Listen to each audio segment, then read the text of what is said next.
Pois é, agora deixa eu só receber as pessoas que nos acompanham pelas emissoras de rádio em todo o Brasil. O projeto da anistia em destaque, o projeto foi protocolado na Câmara dos Deputados, o requerimento de urgência, né, para tramitação, pular aquelas etapas, as comissões e ser apreciado diretamente em plenário. Então, esse requerimento foi protocolado na Câmara dos Deputados e agora a expectativa para saber quais serão os próximos passos. Se o presidente da Câmara vai colocar isso em votação ou não. Isso dá para ser considerado, nesse momento, um avanço, uma vitória por parte da oposição? Haver vários caminhos possíveis, né, Dávila? A gente tem tratado disso nas últimas semanas. Quando a gente fala do tema da anistia, nós temos alguns caminhos possíveis e talvez o PL da anistia, por meio do Legislativo, via projeto de lei, seja o mais factível nesse momento. Só que daí tem a questão que envolve a anistia total e restrita, que você já se colocou de forma contrária a essa alternativa. Tem aquela parcial, né, em que você tenta individualizar ou pelo menos coloca os manifestantes em grupos, e essas duas primeiras seriam feitas por meio do Legislativo. E aí tem aquela que seria realizada no âmbito do Judiciário, né, uma revisão das penas e dos crimes impostos àqueles que foram condenados, movimento feito pelo próprio Poder Judiciário. E há quem fale também, já escutamos inclusive a possibilidade de indulto presidencial. Há quem tenha sugerido ao presidente da República a concessão de alguns indultos, o que nos surpreendeu demais quando a gente trouxe a informação aqui. E agora, hoje, deputado Ricardo Aires, do Republicanos, o partido é importante, hein? Ricardo Aires, do Republicanos, protocolou na casa, na sexta-feira, na verdade, um projeto que prevê plebiscito sobre a anistia aos condenados do dia 8 de janeiro. E, inclusive, isso seria realizado, Dávila, nas eleições de 2026. E a seguinte pergunta seria feita para o eleitor: você é a favor da anistia dos réus dos atos que aconteceram na sede dos três poderes em Brasília, no dia 8 de janeiro de 2023? Nunca tínhamos tratado disso, um plebiscito para abarcar também a população brasileira, o eleitor brasileiro, para discorrer, para dar a sua opinião sobre a anistia, Dávila. Vamos tratar desses três elementos, Canhato. O primeiro, mais fácil. Plebiscito, nesse caso, é um ato de covardia do Congresso em não assumir a sua responsabilidade de aprovar a lei da anistia. Quer passar essa responsabilidade para o eleitor daqui a 1 ano e meio. E aí, daqui a 1 ano e meio, essa turma continua preso? Isso é um absurdo total. Esse projeto é uma brincadeira. Esse projeto deve ser jogado na lata do lixo. O Congresso tem que assumir a sua responsabilidade de aprovar a lei da anistia. E aí, esse trabalho conjunto com o Congresso Nacional e o Judiciário. E aí vamos aqui um ponto fundamental tocado pelo Mota. O fato é que o Poder Judiciário brasileiro deixou de ser uma corte constitucional para se transformar num poder político. O julgamento desses manifestantes foi um julgamento político, porque se fosse um julgamento jurídico de acordo com as regras do devido processo legal, essas pessoas não estariam presas, esses manifestantes. Estariam presos os vândalos, aqueles que depredaram prédios. Mas os manifestantes, como a cabeleireira, aposentado, o ambulante, não estariam presos com penas de 14 anos de cadeia. Então, o importante na política é descobrir onde há consenso. O consenso hoje existe que houve um exagero descabido nas penas para esses manifestantes. E há hoje um espírito, tanto no Supremo Tribunal Federal, com a decisão do ministro Fux, quanto no Congresso Nacional, com a lei da anistia, para rever as penas ou cancelar as penas destes manifestantes. É aí que é o ponto. Se vai rever ou cancelar, essa vai ser a grande discussão. E aí o Mota toca num ponto importante. É verdade, e se o julgamento for um julgamento político e é uma solução política que está sendo costurada entre o Supremo e o Congresso, quando deveria ser uma solução jurídica. E se fosse uma solução jurídica, esses processos teriam de ser anulados, porque eles não seguiram o rito do devido processo legal. Mas isso é esperar demais. Então, nós vamos ter uma solução política para o caso.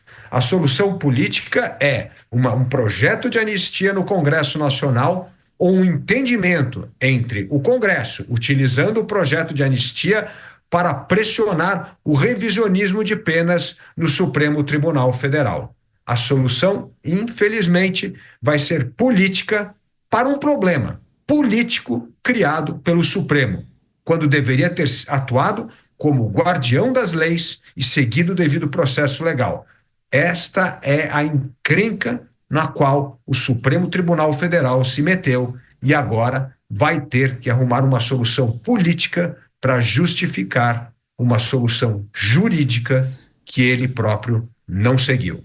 Pois é, fico pensando, quem chega de um outro país e escuta essa resposta do Dávila, essa análise do Dávila, fica com um nó na cabeça, né? Dávila, um problema jurídico, mas uma solução política, ou seja, começou torto lá atrás, né? Então a gente vai dar um jeito para tentar solucionar essa situação. Mota, quer trazer o seu ponto de vista? Eu vou pedir para você também analisar a ideia, a sugestão de plebiscito para resolver esse imbróglio que envolve a anistia. O que acha desse projeto? É o Congresso se eximindo da sua responsabilidade?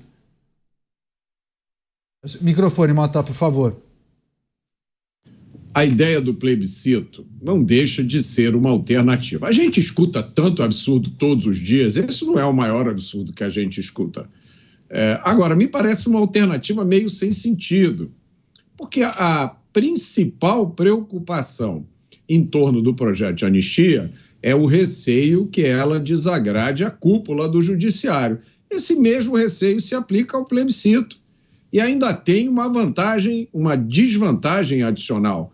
Vocês imaginam uma mobilização nacional em torno desse plebiscito? Vocês imaginam o confronto entre os defensores e os opositores de anistia por um plebiscito como esse? Isso vai aprofundar ainda mais as divisões da sociedade. Quanto à história, né, o comentário que o Dávila fez, o Brasil está passando por uma situação muito grave. A gente tem que procurar um caminho sustentável e viável para fora desse lugar onde a gente está. E não simplesmente colocar um band-aid e esperar qual vai ser o próximo ferimento. Porque é isso que uma solução, uma saída política para esse problema vai ser, um band-aid. Veja, eu sei que para as pessoas que estão presas injustamente, cada dia faz diferença. Então, sim, que seja adotada a solução para que essas pessoas sejam soltas o mais rápido possível, mas sempre lembrando disso. Tá? Se a gente está adotando uma situação que é menos do que a justiça, a gente não tem futuro nenhum, porque nada garante que uma situação como essa não vai acontecer de novo daqui a 2 meses. O Cristiano Beraldo acabou de citar aí um evento com invasão, no qual ninguém foi punido. Agora, e se daqui a 3 meses, daqui a 6 meses houver uma manifestação em Brasília e novamente pessoas que estavam ali vendendo algodão doce, pipoca, forem acusadas de golpe de Estado? Aí o que o Congresso vai fazer? Vai se mobilizar de novo para dar uma outra anistia? Eu não acredito que exista uma única pessoa no Brasil que ache que isso é uma situação sustentável, né? Pois é, você, Beraldo, uma saída política para um problema jurídico, esse é o caminho, enfim, a discussão entre o Dávila e o Mota, e queria também te ouvir sobre a possibilidade de realizar um plebiscito sobre a anistia no ano de 2026. E claro que a nossa audiência já se lembrando daquele plebiscito, referendo sobre armas de fogo. Daí muitos perguntando, bom, a depender do resultado, vamos respeitar o plebiscito também que trata da anistia? Pois é, Kenneth, essa é uma mistura bombástica, e bombástica no sentido de uma bomba que destrói um país. Ontem foi domingo de Ramos, e assistindo à missa, ouvindo a leitura, havia ali a descrição do julgamento de Jesus Cristo por Pôncio Pilatos, a quem cabia a aplicação da lei. E Pôncio Pilatos se manifestava no sentido de dizer que não via ali nenhuma prova contra Jesus Cristo, mas o povo, unido ali contra Jesus, exigiu dele a punição, a morte. Depois da insistência do público, Pôncio Pilatos, então, se convence no sentido de atender ao apelo das pessoas a tomar uma decisão política no momento em que a decisão deveria ser com base nas leis e regras vigentes naquela época. Por fim, Jesus foi, então, crucificado e morreu. Quando a gente olha para o que está acontecendo no Brasil, nós estamos diante de uma situação que lembra o que aconteceu naquele momento. É claro que não tem nenhum Jesus Cristo no Brasil vítima de mandos e desmandos e decisões equivocadas. Mas, sem dúvida alguma, está muito evidenciado a influência da tal pressão popular sobre aqueles que deveriam tomar suas decisões de forma silenciosa, observando única e exclusivamente a lei. E aí nós podemos conectar isso, Caniato, com a ideia do plebiscito. Quer dizer, há lei ou não há lei? O PL da anistia, ou qualquer projeto de lei, ou qualquer anistia, tem validade ou não tem validade? O Supremo Tribunal Federal deve ser o guardião da Constituição e das leis e fazer isso como prega o conceito da justiça, de forma a não distinguir um lado ou outro da ação e aplicar a lei de maneira equilibrada, ou vale a interpretação que for conveniente conforme o interesse daquele momento? O Brasil está completamente desorganizado, Caniato. Fica cada vez mais evidente que a nossa justiça ruiu e escorreu pelo ralo, que as influências que existem na tomada de decisão, que afetam vidas, empresas, o cotidiano das pessoas, o interesse da população, e obviamente eu me refiro só a esse caso não, mas tantos outros cujas decisões são tomadas com base em influências que não deveriam existir no ambiente do judiciário, mas estão aí acontecendo de forma impune e repetida. Pois bem, Caniato, que esperança ter num país desse? Pois é, esse é um tema que certamente vai consumir boa parte do tempo dos nossos debates, porque é algo em ebulição, todo dia tem uma novidade, a manifestação dos parlamentares, a apuração feita pelos jornalistas da Jovem Pan News. Então a gente vai trazer sempre aqui as informações relacionadas a essa articulação para conseguir avançar com esse projeto de lei da anistia.